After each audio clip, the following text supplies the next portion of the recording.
Apa kata Nabi SAW?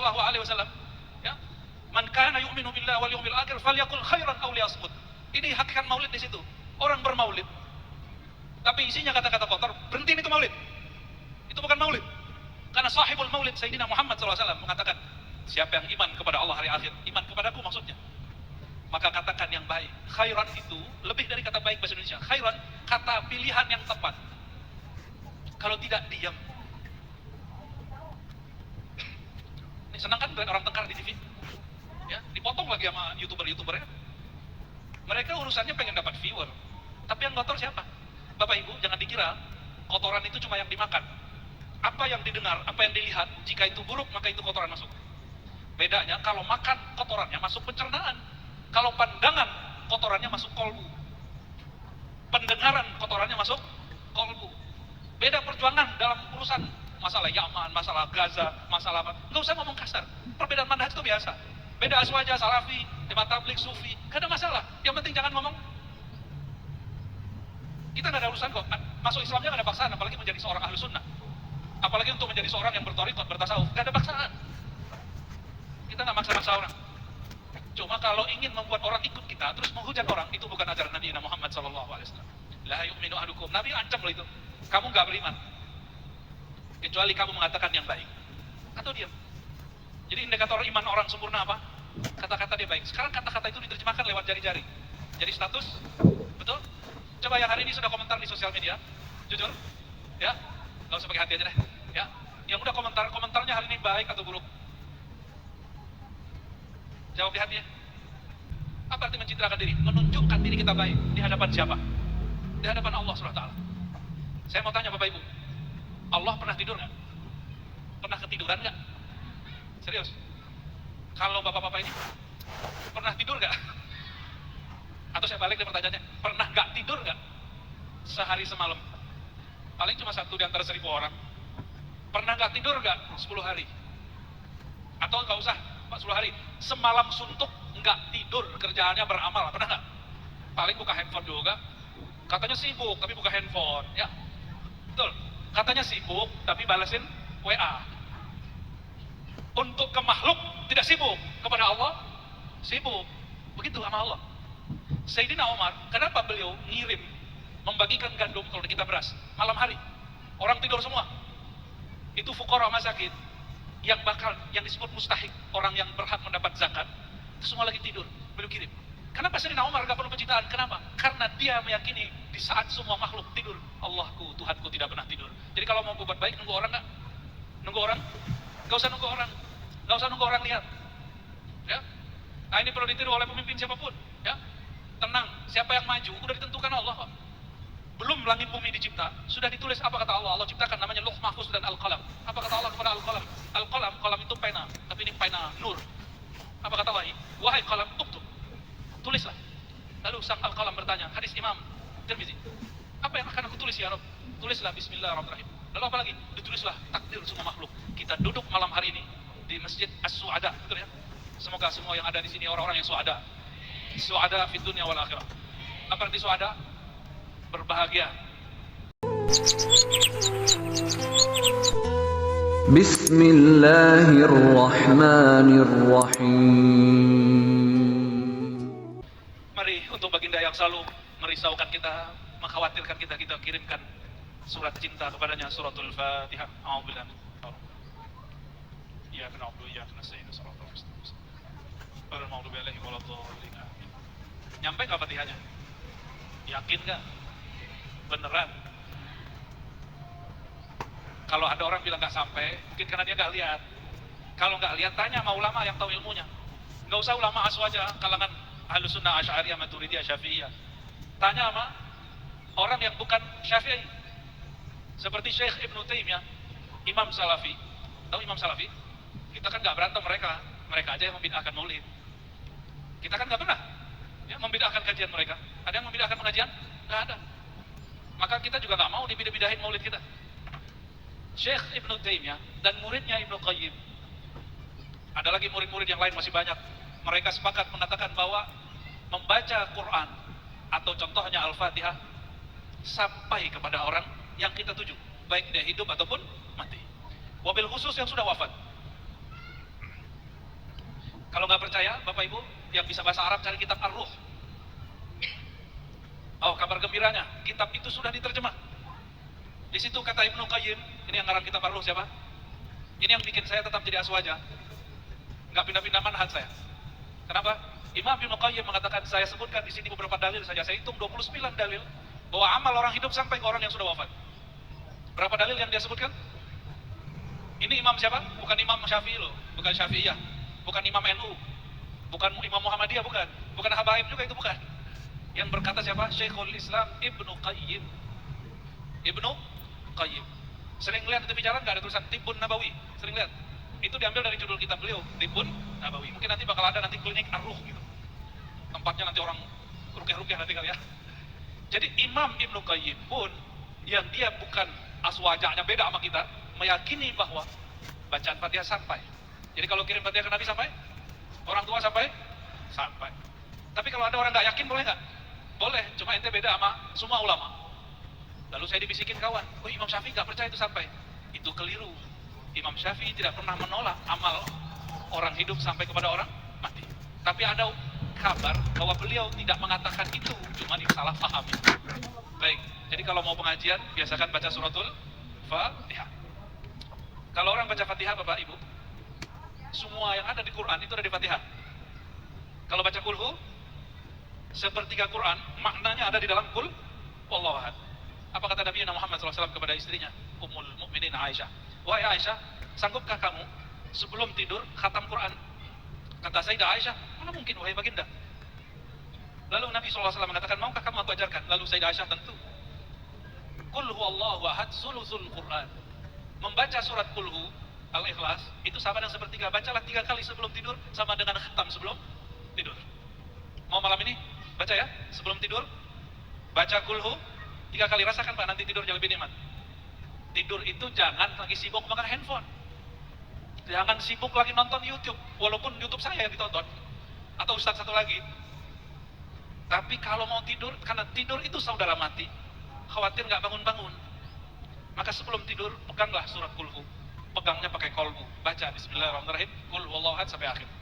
Ya. Apa kata Nabi tadi? Lal faqra akhsha alaikum, bukan kemiskinan, kefakiran yang aku khawatirkan. Nabi nggak khawatir umatnya miskin. Nabi khawatir kalau umatnya kaya. Berarti yang Nabi urus itu bukan masalah miskin kaya. Yang Nabi urus apa? Kalau kalian kaya, kalian nanti berebut, kalian nanti bertengkar. Berarti yang diurus Nabi yang Nabi khawatirkan kolbu umatnya rusak. Maka ada hadis dhaif untuk orang fakir. Kadal faqru ayyakuna kufran. Sedikit lagi kefakiran, kemiskinan mengantarkan orang, menjadikan orang menjadi kafir. Tapi hadisnya dhaif. Yang paling tepat, hampir saja orang kaya itu melakukan kekufuran. Orang pengen kaya bikin kufur. Maka saya sering nanya, koruptor itu orang kaya apa orang miskin? Orang punya jabatan atau nggak punya jabatan? Kita doakan pejabat-pejabat kita tidak korupsi. Amin. Jangan senang Pak kalau ada berita korupsi. Capek kita. Telinga saya capek dengarnya. Gelisah hati kita dengar. Bukan malah ini negara ini nggak keurus, negara terkutuk. Jangan begitu kalau ngomong. Kita masih tinggal di negara ini. Kalau dengar yang begitu, doakan. Ya, nggak bisa merubah. Ini bukan pejabat kan? Nggak bisa merubah apa kata Nabi? Fabi qalbi, maka ubahlah di kolbumu. Bukan dengan membenci orangnya, benci perbuatannya, doakan orangnya. Itu baru umat Nabi Muhammad Sallallahu Alaihi Wasallam. Benci macam siapa? Kayaknya ada kebencian di hatinya dia. Ya, benci sama lawan politik. Ya, benci sama presiden. Benci sama gubernur. Ya, dia juga kenal sama bapak. Ya, nggak usah benci-bencian. Nggak senang doain baik-baik. Nggak senang doain baik-baik. Ciri-ciri negeri yang berkah. Apa kata Nabi dalam hadis Sahih Muslim? Sebaik-baik pemimpin, pemimpinnya sayang sama umat bangsanya, bangsanya sayang sama dia. Pemimpinnya mendoakan rakyatnya, rakyatnya mendoakan dia. Itu sebaik-baik negara, sebaik-baik pemimpin. Pengen jadi negara kita negara terbaik atau jadi negara terburuk? Serius? Kalau kita ngelihat yang kita gak senang dari pemimpin, kita kutuk atau kita doakan kebaikan? Kita doain semoga dia diberi petunjuk oleh Allah Subhanahu wa Ta'ala. Tentu dengan cara Allah. Sepakat? Sepakat? Apa kata Nabi berikutnya? Ya, syarrul umara, seburuk-buruk pemimpin. Berarti seburuk-buruk negeri. Dan bangsanya seburuk-buruk bangsa. Siapa mereka? Pemimpinnya benci sama rakyatnya, rakyatnya benci sama. Nah, itu negara paling buruk itu. Pemimpinnya melaknat bangsanya, bangsanya melaknat pemimpinnya. Indonesia begitu nggak? Kalau kritik, kritik aja, nggak usah pakai kalimat-kalimat yang mengotori hati. Saya sedih sekali di TV-TV sekarang orang banyak sok pintar ngomong, tapi dia menggunakan diksi-diksi bodoh, ya, kambing, ANJING, semua itu dipakai. Dan dia public figure. Mau dia pro ataupun anti kepada penguasa, itu gak ada urusan bagi saya. Urusannya ngomongnya apa? Ya, apa kata Nabi SAW? Ya, man kana yu'minu billahi wal yawmil akhir falyakul khairan aw liyasmut. Ini hakikat maulid di situ. Orang bermaulid, tapi isinya kata-kata kotor, berhentiin itu maulid. Itu bukan maulid. Karena sahibul maulid Sayyidina Muhammad SAW mengatakan, siapa yang iman kepada Allah hari akhir, iman kepadaku maksudnya, maka katakan yang baik. Khairan itu lebih dari kata baik bahasa Indonesia. Khairan, kata pilihan yang tepat. Kalau tidak, diam. Ini senang kan orang tengkar di TV? Ya, dipotong lagi sama YouTuber-YouTuber ya. Mereka urusannya pengen dapat viewer. Tapi yang kotor siapa? Bapak Ibu, jangan dikira kotoran itu cuma yang dimakan. Apa yang didengar, apa yang dilihat, jika itu buruk, maka itu kotoran masuk. Bedanya, kalau makan, kotorannya masuk pencernaan. Kalau pandangan, kotorannya masuk kolbu. Pendengaran, kotorannya masuk kolbu. Beda perjuangan dalam urusan masalah Yaman, masalah Gaza, masalah apa. Nggak usah ngomong kasar. Perbedaan manhaj itu biasa. Beda aswaja, salafi, jemaah tabligh, sufi. Gak ada masalah. Yang penting jangan ngomong. Kita gak ada urusan kok. Masuk Islamnya gak ada paksaan, apalagi menjadi seorang ahli sunnah. Apalagi untuk menjadi seorang yang berthariqat, bertasawuf. Gak ada paksaan. Kita gak maksa-maksa orang. Cuma kalau ingin membuat orang ikut kita, terus menghujat orang, itu bukan ajaran Nabi Muhammad SAW. La yu'minu ahadukum. Nabi ancam loh itu. Kamu gak beriman. Kecuali kamu mengatakan yang baik. Atau diam. Jadi indikator iman orang sempurna apa? Kata-kata dia baik. Sekarang kata-kata itu diterjemahkan lewat jari-jari. Jadi status, betul? Coba yang hari ini sudah komentar di sosial media, jujur, ya, nggak usah pakai hati aja deh, ya. Yang udah komentarnya hari ini baik atau buruk? Jawab di hati ya. Atau nonton satu kejadian, satu berita, cara nanggapinnya positif atau negatif? Apa kata Sayyidina Muhammad SAW? Hadis Sahih Muslim. Ya. Ajaban li amril mu'min. Hadis ini biasa kita dengar, tapi kok orang nggak pakai juga. Maulid hampir tiap minggu, tapi hadisnya nggak diamal-amalkan. Ajaban li amril mu'min, sungguh hebat, sungguh aneh, sungguh unik orang beriman. Kullu amrihi khair. Semua urusan dan keadaan dia baik. In asabahu khairun syakar, wa in asabahu syarrun sabar. Wa huwa khairul lah. Ya. Jika dia dapat kebaikan, dia bersyukur. Jika dia lagi mendapat keburukan, contoh mendapat keburukan apa? Kita mau memimpinnya A, Allah pilihkan B. Ya, menurut kita buruk, tapi menurut Allah belum tentu buruk. Kita sudah berjuang nih, ada yang nyalek nih? Ada yang nyalek, Pak? Makanya kalau lolos nggak mau ngaji. Ya, pas mau nyalek baru pengajian ya. Ya salam, jual-jual majelis lagi, nauzubillah. Ente kalau mau nyalek aja, kita nggak pernah anti kepada aliran politik manapun. Yang penting jangan komunis aja ya kan. Tapi jangan menciptakan agama untuk membuat politik kita laku, itu namanya menjual agama. Kita mendoakan semua orang yang ingin berkiprah di politik, biar kalbunya dibimbing oleh Allah SWT. Senang kita kalau dia ngaji. Cuma Imam Sya'rani dulu pesan, ini hati-hati nih Pak Ketua nih ya. Hati-hati apa kata beliau? Hati-hati, penguasa-penguasa, orang-orang kaya, pedagang-pedagang, kalau datang ke ulama, wali Allah, itu nggak mengadukan urusan kolbunya atau akhirat, yang diadukan urusan dunianya. Penguasa urusan pemilihan. Apalagi orang yang punya jabatan pengen naik pangkat atau jabatannya biar lama. Kalau pedagang biar laris, betul nggak? Kalau preman biar kebal gitu ya. Orang kebal itu orang yang nggak kebakar api neraka dan nggak mati-mati. Saya ini banyak guru orang debus, tapi saya nggak pernah belajar debus. Mati Pak, guru debus saya meninggal. Ada yang meninggal jatuh dari Vespa. Lu ditusuk-tusuk nggak mati-mati, jatuh di Vespa mati Pak. Iya serius. Ada juga satu lagi tuh guru kita luar biasa. Beliau sendiri ngasih tahu kita tuh. Ternyata ilmu ini nggak manfaat-manfaat amat kata beliau. Jatuh dari motor, itu salvo, entah tahu berapa kilo, berapa meter. Jatuh nggak apa-apa, motor hancur, badan dia biasa aja. Giliran salah hadap sedikit kepada orang tua gurunya, jatuh dari sepeda biasa, sepeda ontel. Jatuh sedikit, langsung ini berdarah, ini sakitnya batal. Batal keramatnya. Kenapa? Karena keramat hakiki ada pada orang tua dan guru. Ya. Jadi karamah fi ihya'is sunnah. Coba baca. Al-karamah fi ihya'is sunnah. Keramat itu kalau orang menghidupkan sunnah. Sunnah hakiki, bukan hanya sunnah pakaian. Sunnah yang Nabi bawa. Innama bu'istu. Kalau yang masyhur, yang sering dibaca orang, li utammima makarimal akhlak. Kalau di riwayat yang lebih sahih, mahasinal akhlak. Itu itu riwayat Imam Malik. Ya, orang sebut hadis ini tapi nggak sebut sumbernya. Beliau justru aku diutus menyempurnakan akhlak yang sudah ada, yang sudah bagus disempurnakan dengan apa? Ini banyak orang nanya, Ustaz, Buya, Kiai, dan itu orang nanya ya. Ada orang Islam tapi pelit, nyelekit. Ada orang Islam suka begaduh. Tapi ada orang non Muslim, dia baik, suka bagi-bagi duit, dia suka nyapa orang, suka bagi-bagi baksos. Berarti agama Islamnya nggak bermanfaat. Berarti kami gak usah Islam, gitu kan ya. Bahkan ada ateis nggak beragama, dia baik. Berarti nggak usah beragama. Itu logika nggak ngerti maulid. Makanya ente wajib ikut maulid biar dengar hadis ini. Apa kata Nabi SAW? Innama bu'ithu, aku diutus liutammima, menyempurnakan yang sudah ada. Dari apa? Ada dua riwayatnya, mahasinal akhlak. Yang kedua makarimal akhlak. Apa bedanya? Mahasin yang sudah indah dari akhlak. Berarti sebelum Nabi Muhammad SAW lahir itu sudah ada orang baik. Kalau makarim yang mulia, apa beda mahasin makarim? Kalau mahasin indah, kalau makarim itu khusus. Orang nyakitin kita, kita nggak nyakitin dia, itu namanya makarim. Dan mana yang lebih kuat? Makarim. Karena makarim dia di sini.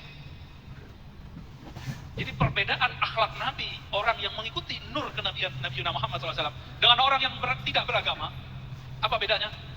Kalau saya baik, tapi tidak kenal ajaran Nabi Muhammad SAW, dikhawatirkan riya. Dikhawatirkan apa? Riya. Ini saya sudah ketemu beberapa orang yang suka bagi-bagi, tapi dia nggak kenal ajaran Nabi Muhammad SAW. Dia berbagi bukan karena mencari ridha Allah, tapi nggak enak sama tetangga. Saya sudah biasa, nanti apa kata orang.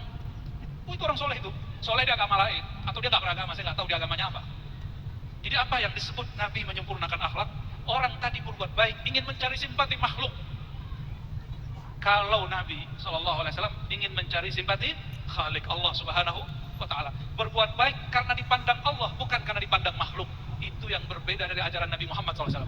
Kalau seorang pemimpin dapat ilmu ini, dia nggak perlu musim-musim mau pemilihan untuk mencitrakan dirinya. Mencitrakan diri itu bagus Bapak Ibu, pencitraan itu dituntut. Cuma jangan nunggu musim pemilihan. Citrakan diri sebaik-baiknya. Apa arti mencitrakan diri? Menunjukkan diri kita baik di hadapan siapa? Di hadapan Allah SWT. Saya mau tanya Bapak Ibu, Allah pernah tidur nggak? Pernah ketiduran nggak? Serius? Kalau bapak-bapak ini pernah tidur nggak? Atau saya balik dengan pertanyaannya, pernah nggak tidur nggak? Sehari semalam? Paling cuma satu di antara 1000 orang. Pernah nggak tidur nggak 10 hari? Atau nggak usah 10 hari, semalam suntuk nggak tidur, kerjaannya beramal, pernah nggak? Paling buka handphone juga. Katanya sibuk tapi buka handphone, ya betul. Katanya sibuk tapi balesin WA. Untuk ke makhluk tidak sibuk, kepada Allah sibuk. Begitu sama Allah. Sayyidina Umar, kenapa beliau ngirim membagikan gandum kalau kita beras malam hari, orang tidur semua, itu fuqara masakin yang disebut mustahik, orang yang berhak mendapat zakat, itu semua lagi tidur, beliau kirim. Kenapa Sayyidina Umar gak perlu pencitraan? Kenapa? Karena dia meyakini di saat semua makhluk tidur, Allahku, Tuhanku tidak pernah tidur. Jadi kalau mau berbuat baik, nunggu orang gak? Nunggu orang? Gak usah nunggu orang, gak usah nunggu orang lihat, ya. Nah ini perlu ditiru oleh pemimpin siapapun, ya. Tenang, siapa yang maju udah ditentukan Allah kok. Belum langit bumi dicipta, sudah ditulis apa kata Allah. Allah ciptakan namanya Lauh Mahfuz dan Al-Qalam. Apa kata Allah kepada Al-Qalam? Al-Qalam, qalam itu pena, tapi ini pena nur. Apa kata Allah? Wahai qalam, uktub, tulislah. Lalu sang Al-Qalam bertanya, hadis Imam Tirmizi, apa yang akan aku tulis ya Rabb? Tulislah Bismillahirrahmanirrahim. Lalu apa lagi? Ditulislah takdir semua makhluk. Kita duduk malam hari ini di Masjid As-Su'ada, betul ya? Semoga semua yang ada di sini orang-orang yang su'ada. Su'ada fid dunya wal akhirah. Apa arti su'ada? Berbahagia. Orang yang berbahagia, semoga bahagianya dunia dan akhirat. Amin ya rabbal alamin. Bahagia itu di hati atau di dompet? Di hati atau di dompet? Di dompet itu senang, farah. Faraha. Kalau yang di kolbu, sa'ida, su'ada, sa'id. Sa'ida yas'adu, wa huwa sa'idun, ya, su'ada, orang-orang yang berbahagia. Bahagia di mana?